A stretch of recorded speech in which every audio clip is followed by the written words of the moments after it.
Sri Krishna Parabrahmane Namaha. Sri Sadguru Paramatmane Namaha.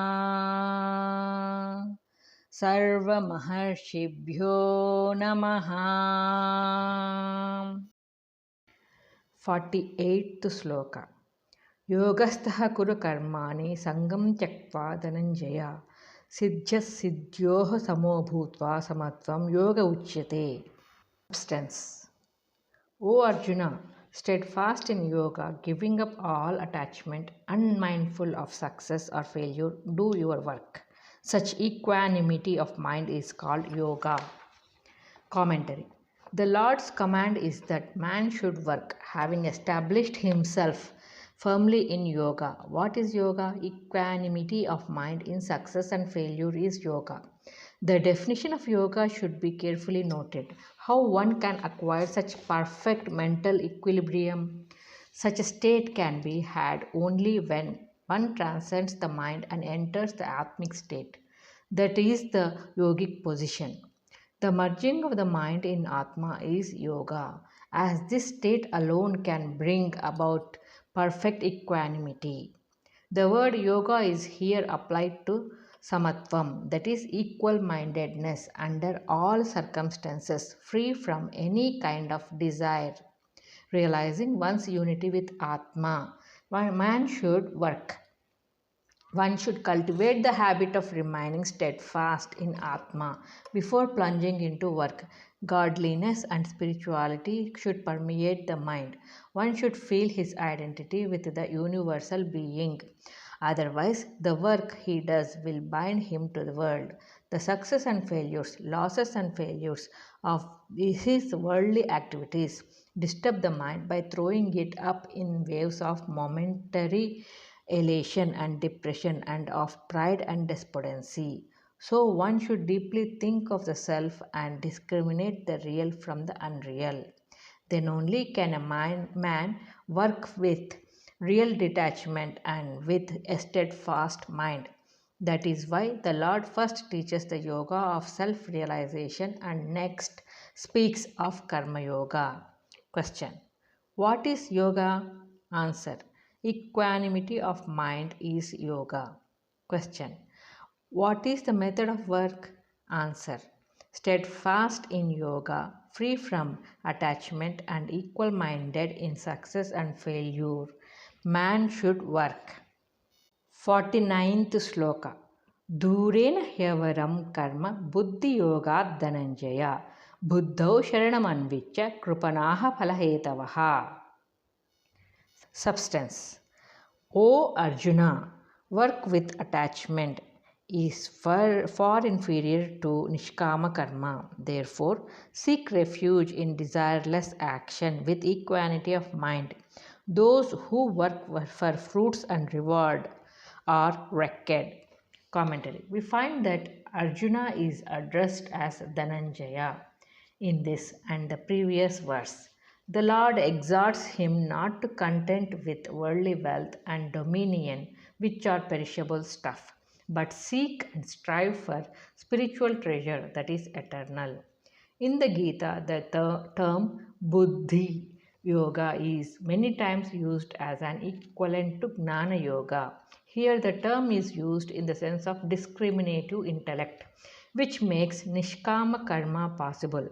Buddhi is nishchayatmaka, that is, the determining faculty of the pure intellect by which Atma is realized and freedom from samsara is attained.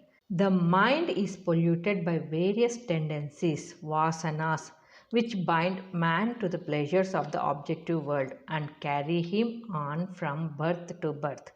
The discriminative intellect has the power to order the mind and determine what is right from the spiritual point of view. Therefore, take refuge in buddhi is the Lord's advice.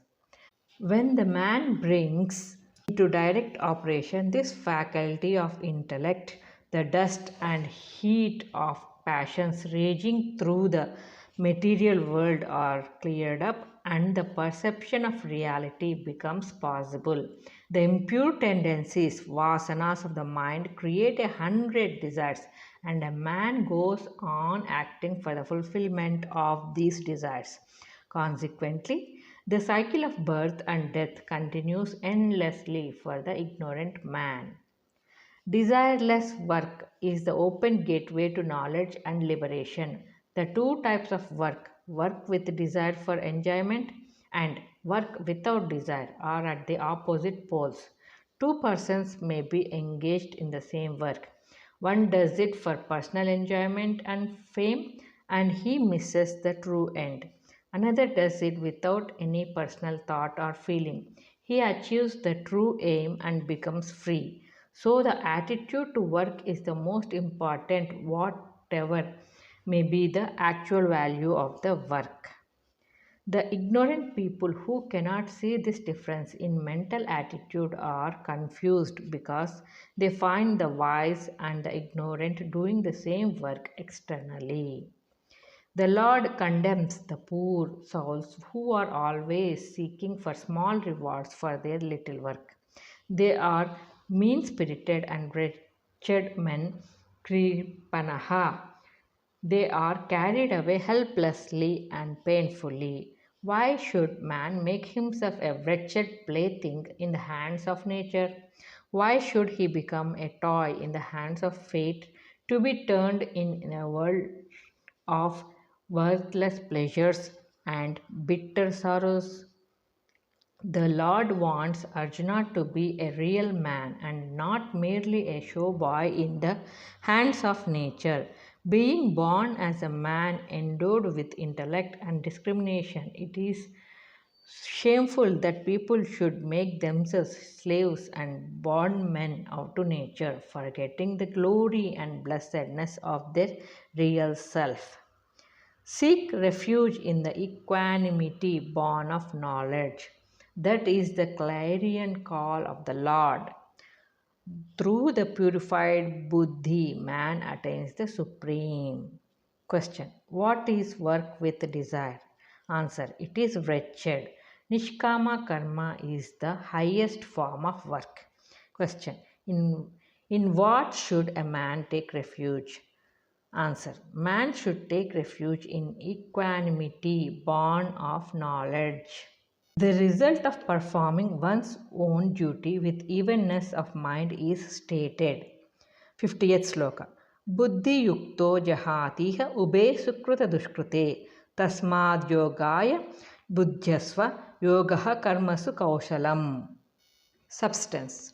The man of equanimity, born of wisdom, releases himself from good and bad even in this life. Therefore, strive for Nishkama Karma with an equal mind. Yoga is a skill in action. Commentary.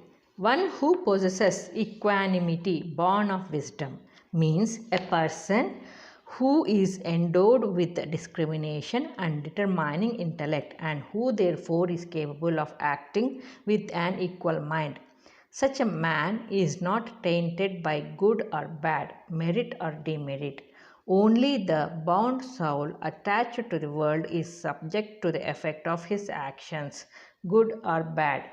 The wise man rises above these pairs of opposites. Great men continue to do good work for the welfare of mankind, though they have nothing to gain for themselves by such work. The Lord encourages such good work in several places in the Gita. The seeker should first stop evil and take to good works. Then he should learn to do the good work without desire for enjoying the fruits of his good work. Thus, he would really release himself from the bondage of karma. It is in this sense that Lord says that the man of great mind is free for the effects of good and evil. Man attains the actionless state in Nirvikalpa Samadhi when the bodily organs, the senses, and the mind remain perfectly still. At all the other levels, he functions with his body, mind, and senses. The wise man uses these intervals in doing good to humanity in every way he thinks fit. Their example should be followed by all seekers.